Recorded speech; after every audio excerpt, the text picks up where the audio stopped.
to accomplish. It is certainly not an easy task for the male to balance itself on the smooth feathers while it tries to mate. Most birds have to flap their wings to maintain their balances. The cormorant, being a large bird, usually hops directly onto the back of the female bird to proceed with mating. During mating, it maintains its delicate balance by clutching at the female with its bill.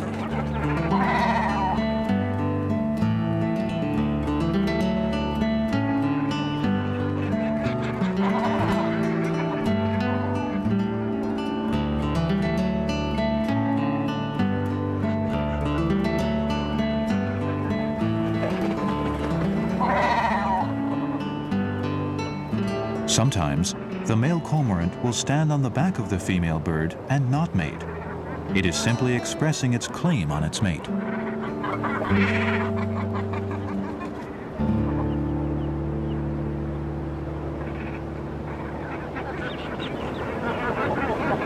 In order to ensure all eggs are fertilized, the mating behavior will go on until the last egg has been laid.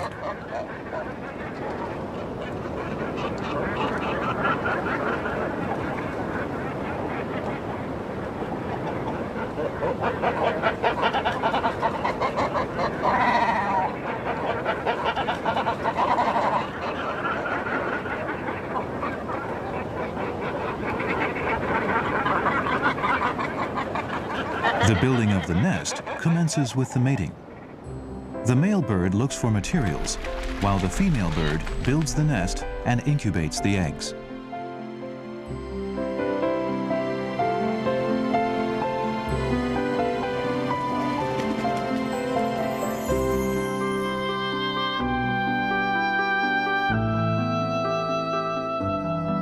Nesting materials are not easy to come by.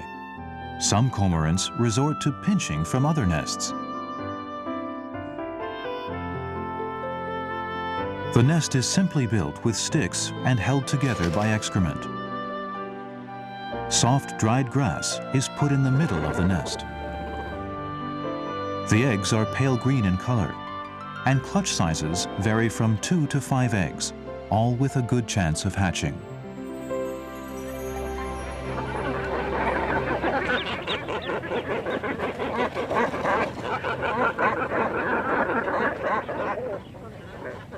Because of its need to dive and fish, the skin of the cormorant is properly insulated.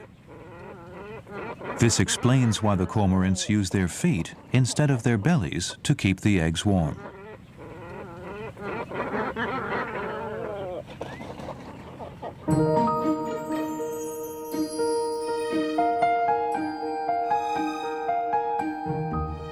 By mid-April, the quiet breeding grounds are astir with excitement. After 28 days of incubation, the nestlings break out of their eggs and venture unsteadily from under the parents. The nestlings must be kept warm to survive. The parents' warm feathers provide them with essential protection. After 4 or 5 days, the nestlings open their eyes for the first time. They scramble for food from their parents and slowly become familiar with their surroundings. When it comes to feeding the youngsters, the cormorants are not so different from the herons. They feed the nestlings with regurgitated fish.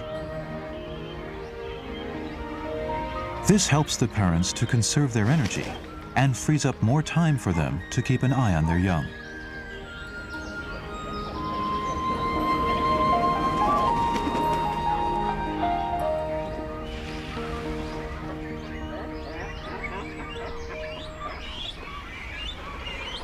The weather becomes warmer by May. The entire breeding ground is filled with the sounds of fledglings begging for food. The parents work even harder to satisfy the appetites of the ever-hungry youngsters.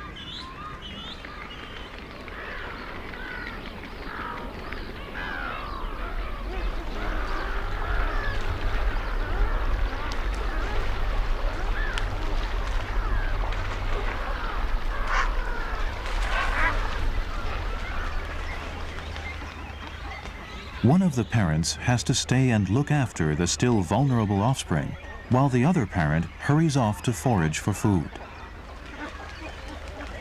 Parenting is definitely not an easy task. The parents gradually lose the shine of their breeding plumage.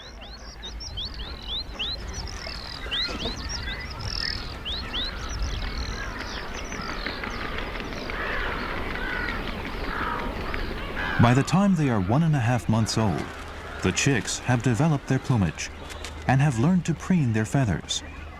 Sometimes they can be quite aggressive.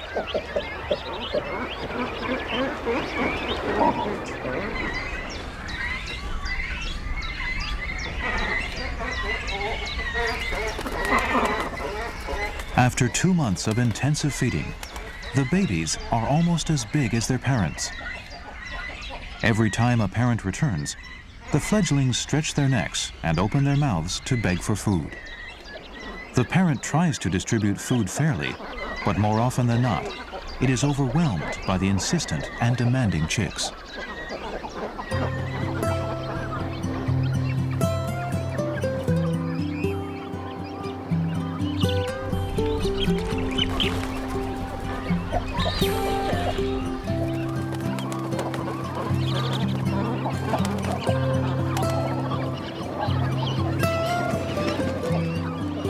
By July, most of the fledglings have adopted the appearance of adolescence.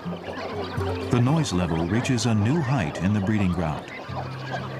Young birds crowd the place, performing chases and defending their territories.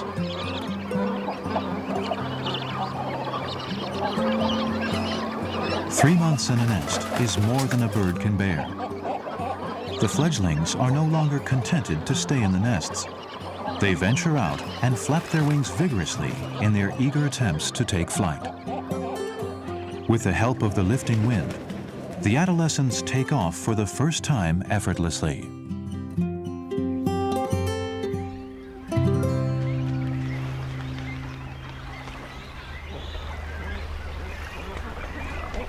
The youngsters are already adept swimmers. No swimming lessons are necessary. But of course, they are still unable to hunt for their own fish. At this stage, the parents will keep on feeding the young birds until they have learned to fish.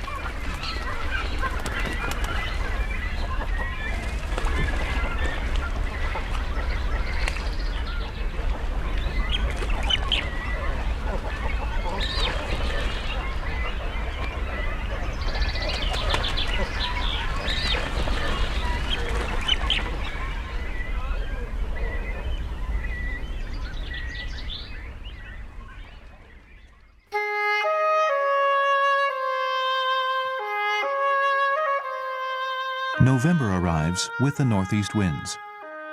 The cormorants once again fly southwards with their young to return to their wintering grounds. The annual migration happens like clockwork without fail, year after year.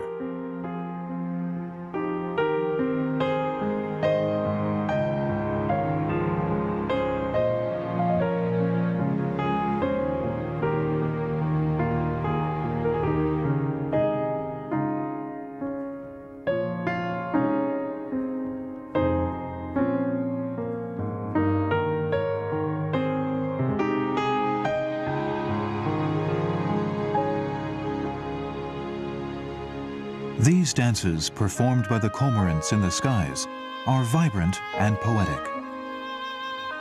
They signify the vitality of our land, and it is through them that the beauty of nature is manifested.